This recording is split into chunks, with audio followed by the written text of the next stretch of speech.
Michael J. Masucci is an award-winning independent director, artist, and curator with a long history in the Los Angeles art scene.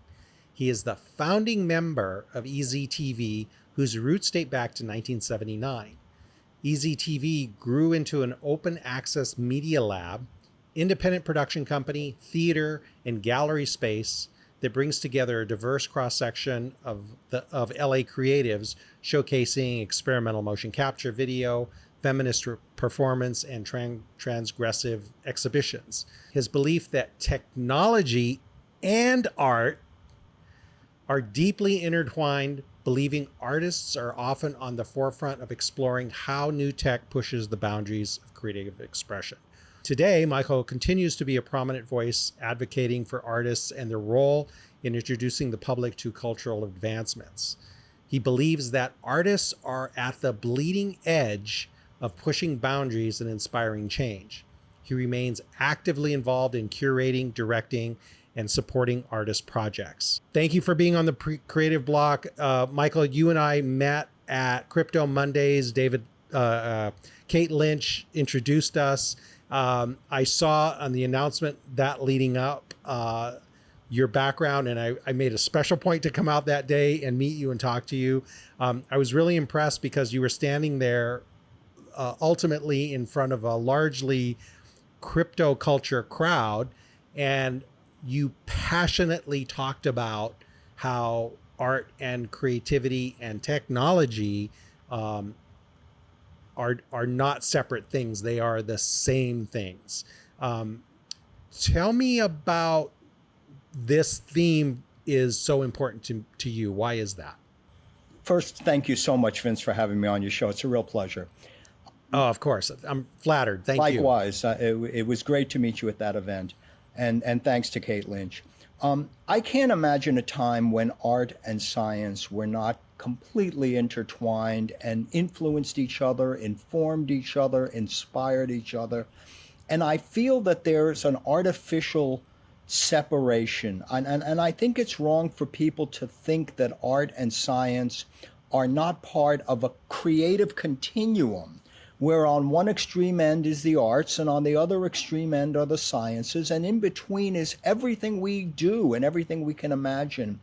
And I can't, I know right now there's a whole buzzword, art and tech, art and science.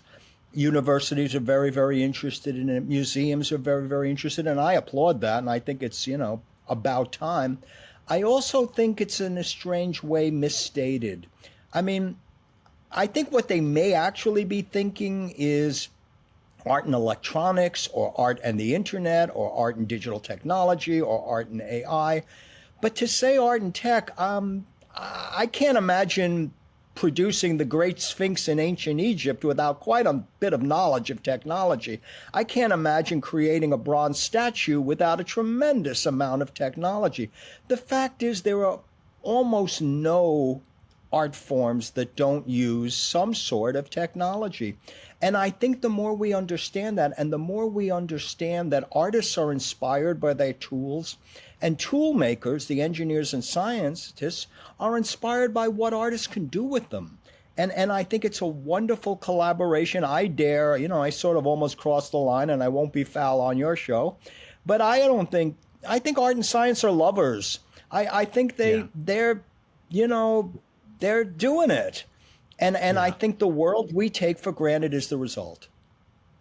Yeah. And I can imagine them doing it from the very beginning. If you think about cave drawings and somebody having to come up with the concept of a brown buffalo and looking for brown pigment to put on the wall, all the way from photography to glass blowing, it's never not been about technology. Exactly. Art is an application. In the old school terms, we used to use the term killer apps. I don't hear people saying that anymore. Yeah. Art is a killer app of technology. Yeah. It's one of the best things you do with it. And I think that's something to celebrate and enjoy, and we're all understanding the benefits of that and using them. Yeah, yeah. Well, I really appreciated your talk and your passion on that night really inspired me and rekindled a bunch of old ideas and a bunch of like, why not? And let's try this. And so I was super grateful, for your time that you spent there. That was very cool. I'm glad I made the time. No, thank you so much for coming, and I appreciate what you're thinking. That was my hope.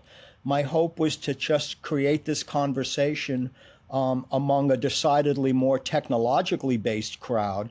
But to me, technologists are artists and artists are technologists. And the more we see that a great artist is also a scientist and a great scientist is also an artist, we'll see that these artificial, delineations, we need to get past that.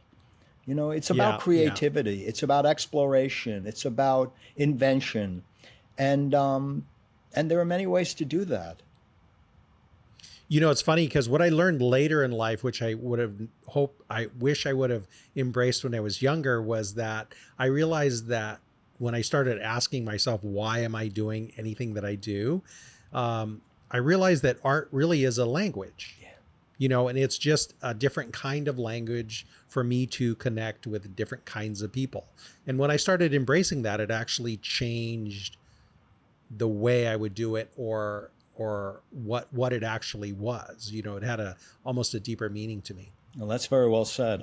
I think art is a language and many languages, all the different forms of music, all the different forms of storytelling, all the different forms of painting and dance. They are ways of communicating. And sometimes they're more abstract and sometimes they're very literal, but they're all ways artists are attempting to communicate their ideas, their passions, their concerns, their loves, their hates, and the more languages we learn, the more literate we are, That is well said. So, here we are, 2024. We're living in a rapidly changing technological world. The most changes that I've seen maybe ever, but in a very, very long time. Yeah. AI, AR, VR, NFTs, Web3, in media, the virtual production walls that are happening are changing the way, production is even shot. And the current drumbeat right now is everybody's anxiety about AI. Mm-hmm. There's things that we believe that it can do. There's a bunch of unknowns. What's a healthy perspective on this, do you think? Well, I think the middle ground is always the best place. I don't want to get Buddhist or anything on it, but I think the middle way is always a good place to start. Are all of these disruptive transformations going to create marvelous, amazing things, amazing innovations in everything from, the sciences to entertainment? Of course. But we would be foolish, I believe, to ignore, the lessons from the recent past. I have a good friend and a collaborator named Win Schwartau, and Win is one of the early cybersecurity experts. And back in 1991, he testified in Congress. And basically, in addition to talking about all the benefits of this newly rapidly adopted thing called the internet, he also pointed out that there would be financial scams, there would be bullying, there would be cyber terrorism. These things were going to happen too. And some blowhard congressman said, Mr. Schwartau, why would bad guys ever use the internet? Well, today then this is literally where the world was. And to some extent, we're hearing those same thoughts with AR, with all of the, with AR, with XR, with VR, and certainly with AI. And we would be foolish not to realize that just like amazingly wonderful people are going to use and adopt these things, that the mafia is too. And sex traffickers are too, and weapons dealers are too, and drug dealers are too. So, we should take real guidance from Web 2.0, the social media revolution, where in addition to, being able to visit with grandma on Facebook, you also, 12-year-old girls were also visiting with people saying that they were also 12-year-old girls when they were 47-year-old guys. You know, we just have to be realistic about tools are neutral, people are not. Some people are really good, some people are really bad, and most of us are somewhere in the middle. And we're flawed, and we make mistakes, and we fail, and we say the wrong things, and we hurt people. And we do have to understand that this transformation, there's no going back.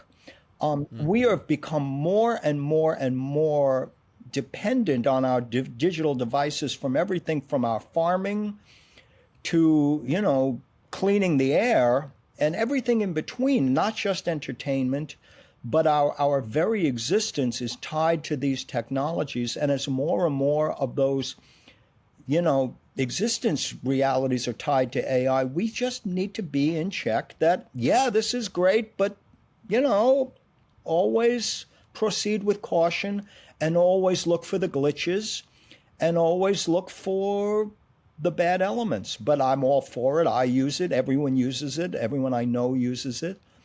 But nothing is nirvana. You know, there are some people who use the term digital nirvana, and there's no such thing. We need to get to human nirvana first before we can start thinking about digital nirvana. Well said. Yeah. And so, you know, the other thing that the reason I even started doing this is because I had a fascination with Web3, and I thought about my own IP and where it fits in this world. And, you know, there's potential amazing benefits of artists in terms of ownership and royalties and things like that. And that's still very much in its infancy. What do you think about that as artists protecting their work, their likeness, their, you know, family history? Have you thought about that at all? Absolutely. I mean, I'm not a strong advocate one way or another, but in order to do some, you know, serious knowledge and catch up with what's going on, a couple of years ago, I did go and take a certificate program at the MIT Media Lab in crypto, just so I kind of knew what was going on. I agree with you. Blockchain is going to be an intrinsic part of many aspects of not just the arts, not just intellectual property, but every, you know, from leases to real estate, it is going to evolve.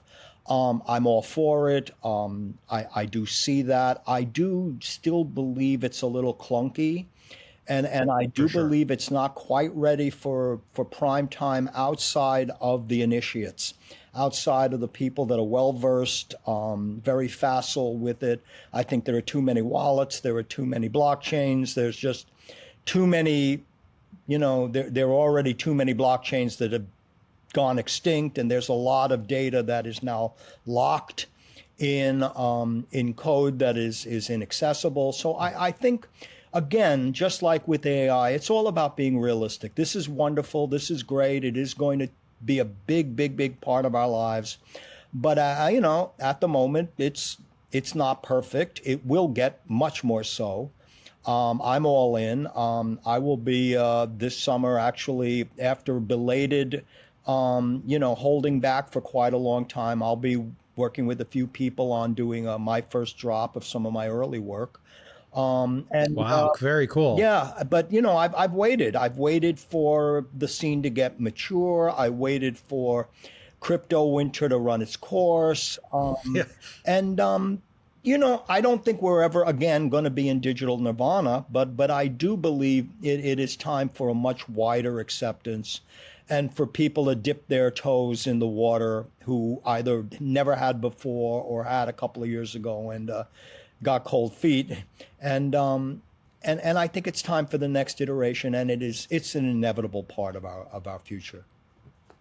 Yeah, I'm very excited to hear you going there, and I'm very happy. I will be a participant as a fan of what you do. So I'll be first in line. And that's very exciting, and I look forward to learning from you too as this process plays out for you, because it's definitely something I'm also beginning to explore. And likewise, you know, we learn from each other. Absolutely, we are a tribe. So tell me, let's talk about you a little bit more. What's talk about some of the earliest artwork that you were doing and where those inspirations came from. Yeah. Well, I started out as a rock and roller, so my earliest forays into art and tech were electric guitars, and Nice. I can never leave well enough alone. So it wasn't enough that I had an electric guitar. I had to change the pickups, and I had to, put circuits in to, have built-in fuzz boxes. So I was always, I'm not an electronics expert by any sense of the word, but I'm decent. I know a few things. I'm a little rusty at this point in my life. I haven't hot rodded anything in a while, but I could never leave anything, well enough alone. So I started by tinkering with electric guitars, and then as I segued to video, I had to do the same with video gear and very, very early personal computers. Even before there were IBM PC clones, or certainly before the Mac, there were a number of companies like Atari and Amiga that were creating very, very user-friendly, video-friendly computers. And I did a lot of early work with 8-bit Atari computers and some very simple Atari synthesizers, hot rodding them into a bunch of analog video gear. And I would do these basically electronic light shows called standing waves. This is circa like 1980. And this was before there were raves, but it was basically very, very similar. I was basically a live VJ, but instead of feeding in video samples or sound samples, I was creating live real-time motion imagery with this hot rod assortment of digital and analog gear. So that was my earliest forays. And then I actually got more intrigued working with performance artists and dancers. So I kind of went away from making what I was calling motion paintings. I was very, very influenced by Jackson Pollock and Jimi Hendrix, and both Jackson Pollock's action paintings, where basically making the painting was a performance, or Jimi Hendrix's unbelievable use of the guitar, which included his physical body. That was a strong influence as me as a young person, and I was doing that with video equipment. And but then I started becoming more what would be called a classical video artist or classic film director type, and being more interested in setting up shots and crafting lighting and crafting a whole artistic experience as a video art piece. And that ultimately became what I did a lot. I did ultimately do a lot of live multimedia with dance companies, including some of the earliest large-scale projection to accompany dance here in LA.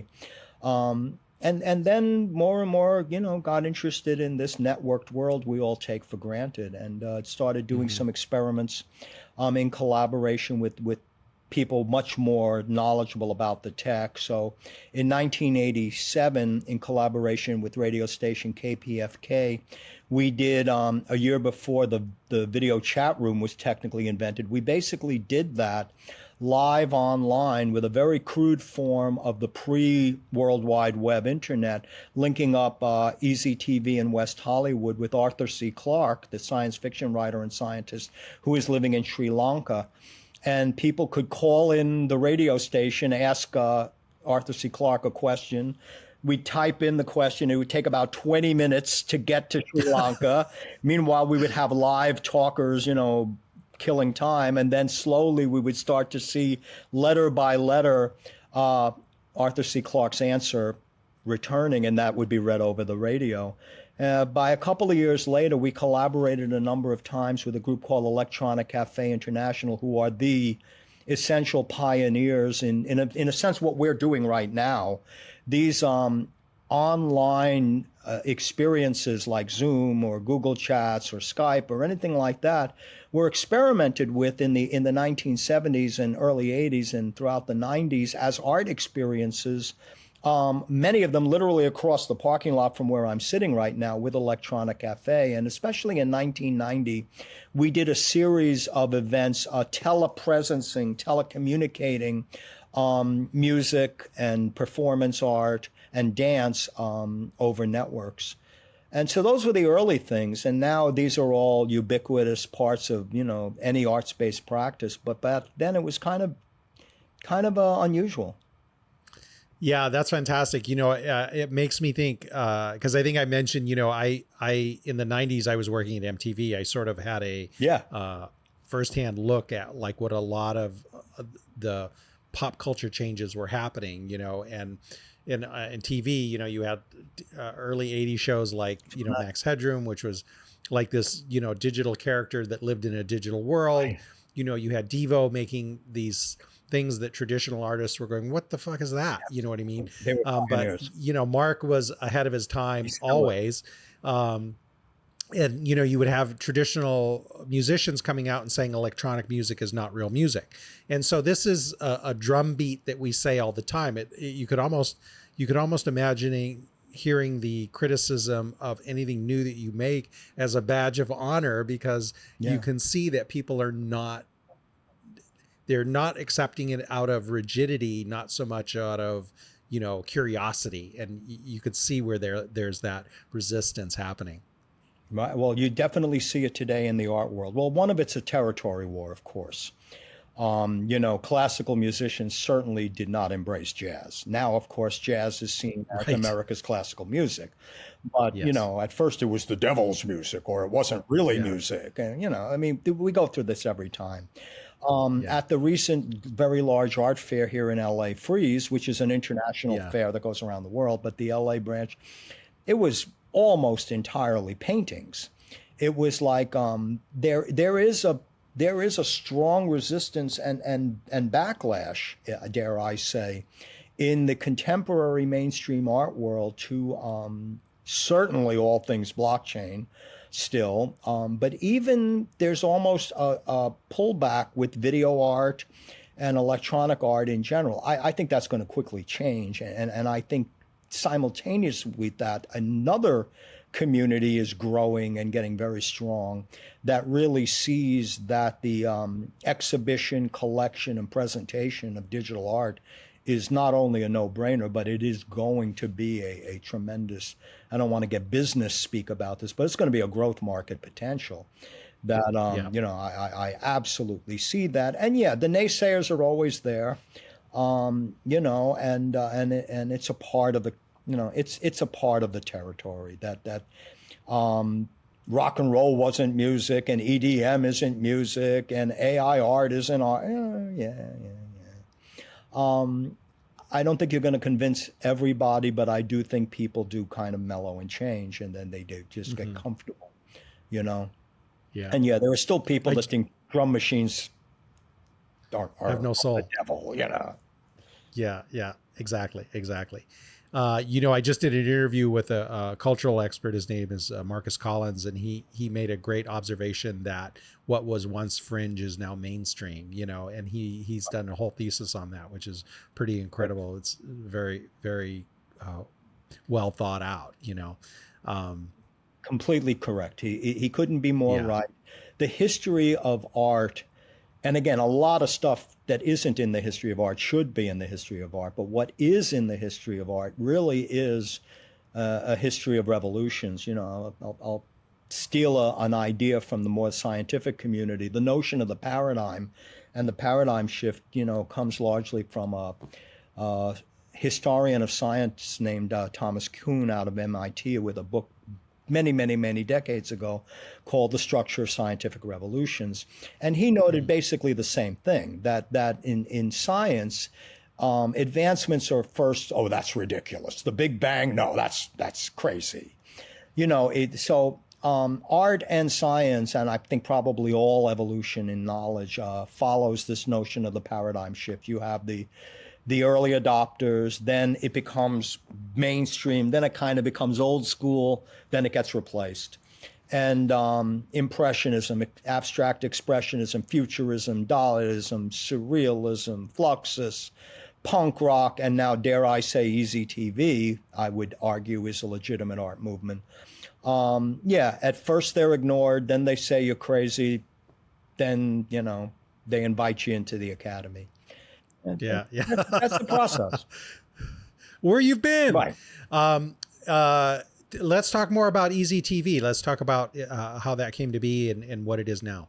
Okay, sure. I'd love to. It's a long story. I'll try to keep it brief. This is our 45th year as an entity in one sort or another. Now, I'm a cisgender straight guy, but EZTV was largely created by queer men in West Hollywood who had dreams of being writers, directors, performers, but they were also proudly, openly gay at a time when that was absolute career suicide in the 1970s. And they realized that neither the art world nor Hollywood were going to accept them. And there's a lot of revisionism now, and the art world pretends they were always into equity, diversity, and inclusion. That's nonsense. There was just as much racism and homophobia and sexism in the 1970s art world as there was in Hollywood. So these people rightfully understood they weren't going to get a break from either, so they created their own world. First, they started renting community centers and did screenings of their own work, and then they got their act together. And at this point, I was part of that group, and we rented spaces larger and larger over time. Now we're back to a rather small space because most of what we needed to do throughout the 70s, 80s, 90s, and the noughts, we can all do on a phone. But EZTV, according to the American Film Institute, was the first independent art gallery that dedicated itself entirely to video. There's a sign on the wall of the Victoria and Albert Museum in London as we speak saying that our digital art gallery, their words, not mine, quote, put digital art on the map. And so we were early adopters, and to some that makes us authors. I try to take a more modest position that, you know, we got hip to things a little bit before other people did, and we got to play with toys. It doesn't mean the people that didn't get to play the toys wouldn't have done great stuff. They just didn't have the privilege or the access. But we tried very hard to share our privilege and access. And so we opened our doors to homeless kids. We opened our doors to scientists, experimental dancers, anyone who wanted to play with video and digital art did and could. And as a result, we presented everyone from the last vestiges of the beatniks like Allen Ginsberg to the father of psychedelia, Dr. Timothy Leary, who gave me my first good computer. It's sitting right up there in my archive. Amazing. To virtually all of the digital artists of note in this part of the world, to many of the experimental choreographers, actors, directors. It became ground zero as a place where people could imagine and experiment and be allowed to make mistakes and be allowed to do the wrong things and be allowed to also make masterpieces. And the need for that kind of thing is kind of past, but we are still doing it 45 years later. Now, in our 45th year, we're going to be the beginning of what will be an annual 6-month digital arts festival here in Santa Monica called DNA. And we'll have a retrospective of 40 years of our collaborations with SIGGRAPH. For those in your audience not familiar with SIGGRAPH, SIGGRAPH is the large international professional association for computer art, and we've been proudly working with them for 40 out of our 45 years. The festival will then go through everything from early telepresence to a number of new work. I mentioned Win Schwartau before. He will be premiering a documentary that I've been helping him on about his concerns called VR Babies, focusing on how early in life do we stick a VR appliance on a little baby, and when do we take away the normal mistake making and curiosity making that humans have before we autocorrect them and pitch correct them and spell check them and give them AI to write and improve their stuff and AI to, create their imaging. There's an ethical and educational question ahead that we need to make. I'm also part of the festival. One thing I've done throughout my career is I've collaborated as a straight white guy. I'm very aware of my privilege. I'm very aware of the the male gaze, the fascination that straight men have with women. And so I've collaborated over the decades with a number of women about these issues. And so as part of the festival, there'll be a show called The Analog Brain, in which 6 very brave, very brilliant, very talented women expose their vulnerabilities, either fictional or autobiographical, of everything from attempting suicide and body mutilation to understanding late in life that they were in fact neurodiverse and autistic, and to see how the complexity of the human, needs to be far more expanded than just culturally, ethically, and sexually, but also in terms of neurodiversity, the way we all think differently, the common languages we're forced to make. So these are things that concern me. And of course, I'm concerned with AI. Of course, I'm concerned with, the world that seems to be in the hands of fewer and fewer people, and we all are using more and more of the same apps. And again, I use them. I think it's great, but I always want to look in the rearview mirror and say, okay, and what's wrong with this picture, in addition to Right. what to celebrate. Right. Right. Right. That's really amazing. You make those spaces available for those voices. That's pretty incredible work. I look forward to seeing all that and supporting all that. That all sounds pretty amazing. We hope. And Yeah. tell us where the studio is. So we're in Santa Monica, California. We're in something called the 18th Street Arts Center, which in and of itself is also a very historical and notable place for experimental art in every form. Perhaps over the years, most notable for its experimentation in performance art. Many of the seminal performance artists have performed at 18th Street, especially in its Highways Performance Space, which is an independent nonprofit organization here within 18th Street. Our group is also an independent group. But there are, dozens of artists and studios, and 18th Street has 2 campuses. And so we're here in what we're calling the creative corridor. So there's 18th Street Arts Center, there's Santa Monica College, there's Bergamont Station Arts Center, which is the largest enclave of art galleries on the West Coast. And then there's Santa Monica College's Center for Media and Design. And this whole 20 blocks is this consortium of creativity in everything from classical contemporary to the most, the experimental cutting edge digital art. Fantastic. Unbelievable.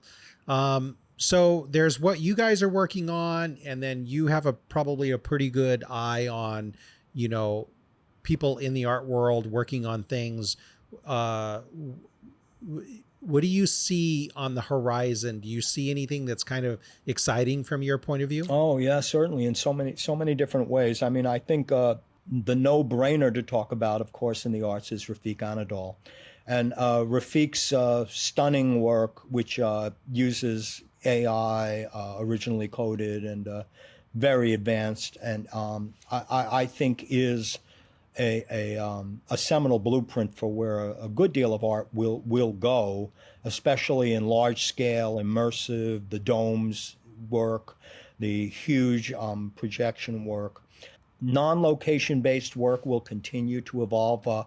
For the finality of our festival, we're going to attempt the longest distance transmission of a life-size hologram, thinking that down the road, what we are doing right now in 2 dimensions is going to be replaced by doing this in 3 dimensions, either using goggles, but then ultimately not using goggles.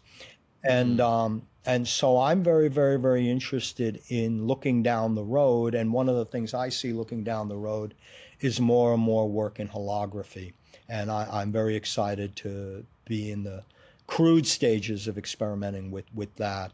I think the more that non-visual artists enter the field of digital art through AI image making and things like that, I think we're going to see the conversation expand as more and more performers, dancers, actors, writers begin to break down the barrier of production and be able to imagine both time-based and nonlinear experiences through this amazing thing, which is going to be so disruptive. I mean, I know that the executives in Hollywood are ecstatic. I also know the special effects people in the trenches are terrified.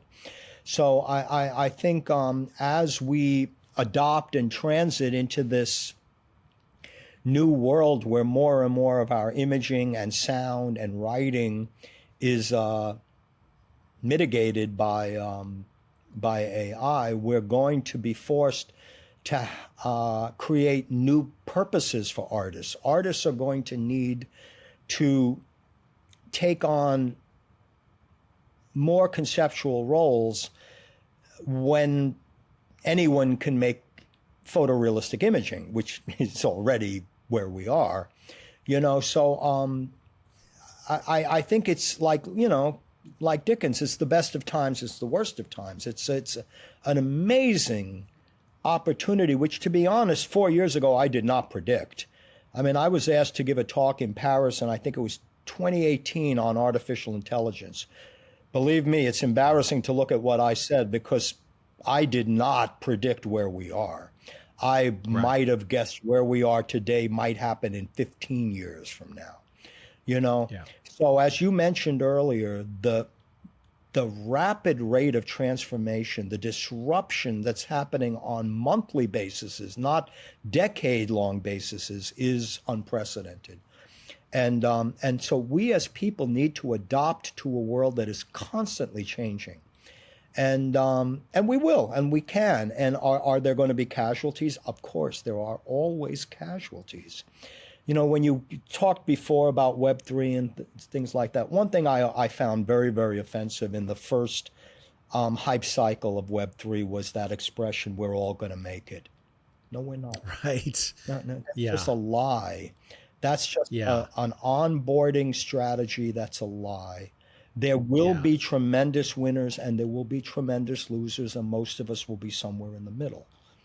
Right. Just like there are Right. YouTube millionaires. I'm sorry, none of the videos I ever put on YouTube made me $1 million. And there are Instagram millionaires, but I don't know any. You know, I know people who are enjoying these tools and able to communicate and able to get their ideas across. And a tiny, tiny fraction are able to turn those into careers and quit their day jobs. And that's going to keep changing. There's going to be, I think the way people commoditize, I think the way people monetize things is going to keep being in flux. And it'll be both exciting and challenging. It'll be both stressful and joyous. And, you know, welcome to the human race. In that sense, that's no different than, you know, when people were out, you know, hunting big game, you know, and if they didn't catch anything that day, they didn't eat, you know. And you know, it's the human condition is one of joy and it's one of struggle, and you know, Yeah. I embrace that. You know, we saw this with the phones where everybody was a photographer and everybody was a videographer when these came out, right? So all my traditional friends in broadcast were like bleeding from the ears because they were like, that's the wrong aspect ratio, that's the wrong frame rate, blah, blah, blah, blah. But the truth is that from my perspective, I found it a benefit that the ability to shoot video was democratized. Me too. That, you know, it's like there are a lot of great photographers. I have a $4,000 Nikon that I don't pull out all the time because the iPhone's very good. You know what I mean? So I really learned to not be rigid, and it's been a benefit because, you know, my world has just gotten bigger because I recognize my own bias and I try to, you know, replace that with curiosity. Yeah. So I really appreciate what you just said. I think you are totally right. I think that we have to accept change is the norm. We have to accept that the people who decided that this is the correct aspect ratio, that was an arbitrary decision. Yes, I do shoot my video in that, you know, that way, but I do understand what we're doing right now is absolutely equivalent and has become the standard by which many people take for granted the way video is used. And it's like a lot of the rules are arbitrary, and it's time to question who are the gatekeepers? Who got to make those rules? They, you know, they need to share the playing field with a lot of other opinions and a lot of other voices, and that's just going to keep happening from not just the industry and not just the Yeah. United States, or not just the United States and Western Europe, or not just the United States, Western Europe, and Japan, but everywhere, from Africa, from Southeast Asia, perhaps from Antarctica. I know there's just a Yeah. bunch of scientists there, but and as the world changes and as the climate changes, the power centers will change. And as the decentralization of media becomes more and more ubiquitous, the centers of media will change. And I'm all in. I know it'll Yeah. disrupt me. I mean, I know my livelihood has certainly been hurt by the fact that everyone can shoot their own videos now. I get that. But we have to keep reinvention has to become part of the strategy. It just has to be baked into the cake. Yeah, yeah, yeah. I really love your perspective. I really appreciate it. I would imagine that you're having conversations with really young people, young creatives. What are you telling them about this environment? Because it's kind of two things. You and I have an experience, and yet at the same time, we don't. At some level, we don't know what the fuck's happening right That's now. right. So, right, and That's so right. we have to sort of bring advice in a way that is valuable to their lives right now. How is that working for you? Well, I think you answered the question as I will, is that I don't think we know what's going on. It's not that I am giving advice as much as I am taking advice now.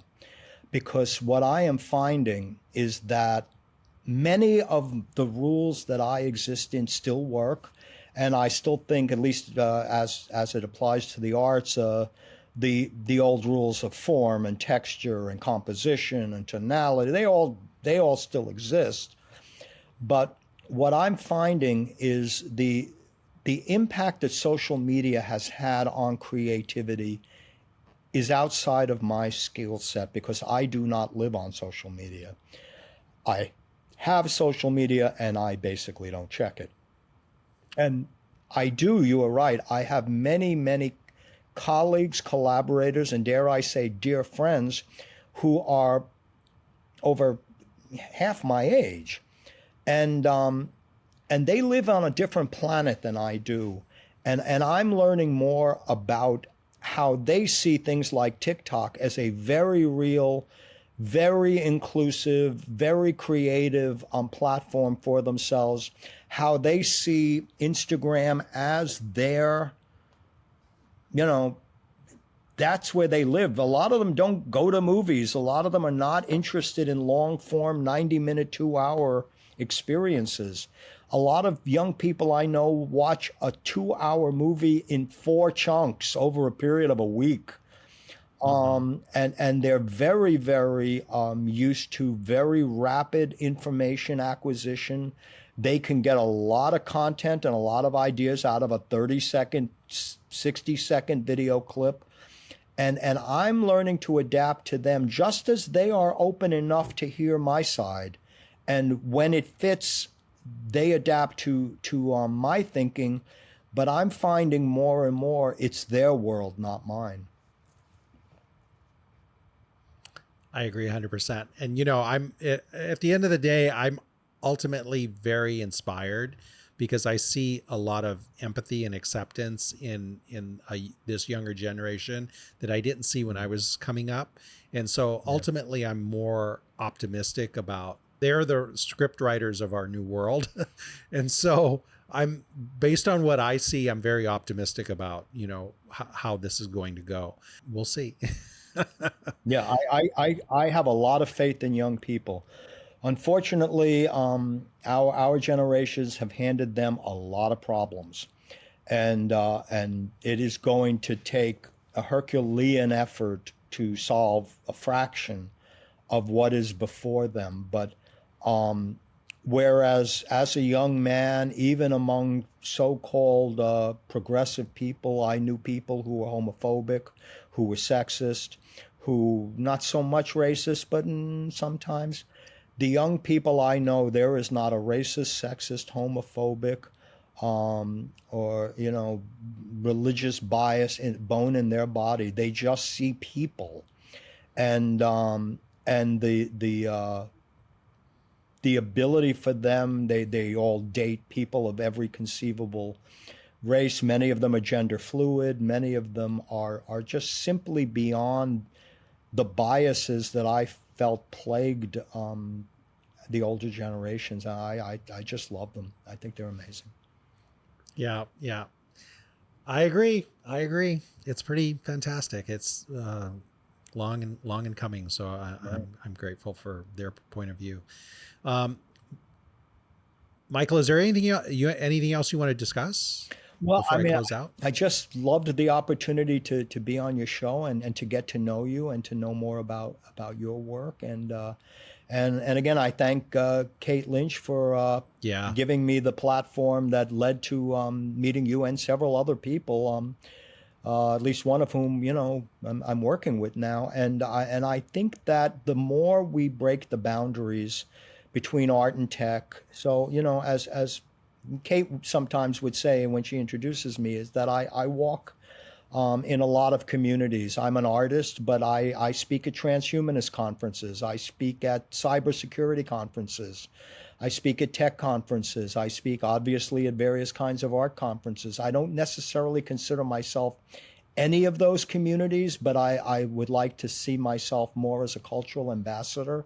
And the more we break down barriers and the more that artists speak at tech conferences and technologists speak at art events, and the more that non-transhumanists talk to transhumanists, and I don't consider myself a transhumanist, but we are all, in a sense, with these devices, we are all now cyborgs. And that's not going to change either.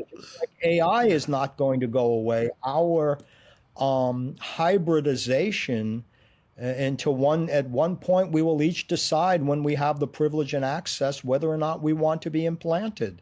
And the questions of our time are beyond any transformation. Again, I say since fire. We are going to be a different thing in the future, and the more we anticipate and have a seat at the table beforehand, the less we will be, like I say, in the caboose. Right Hmm. now, we're pretty much all riding in the caboose, and the train is 3 miles long. And by the time we get to where the locomotive was an hour before, it's too late to do any change. We need to be actively in conversation with each other, artists, scientists, and everybody in between, attorneys, ethicists, investment capital people, educators. We all need to talk more. There is a pressing need for what I would call a conference of everything. We need to get out of our silos, and we need to go to conferences where the person you're talking to has had a completely different life than you, rather than having very similar credentials and resumes. And so Hmm. that's what I'm hoping for, and I'm hoping art can be the conduit for that, because art is the common language for everything. And I'm hoping we can all talk more, and not talk at each other, but talk to each other. That is amazing. I basically decided I want to be you when I grow up. So you were a totally inspirational person. I really appreciate your time today, and Thank thank you you. so much. And wishing you well. I look forward to watching everything that you develop and create. I look forward to coming by to check out the studio. And thank My you. pleasure. Wishing you the best. Thank you, and likewise, it's great to get to know you, and I look forward to more conversations. Be well.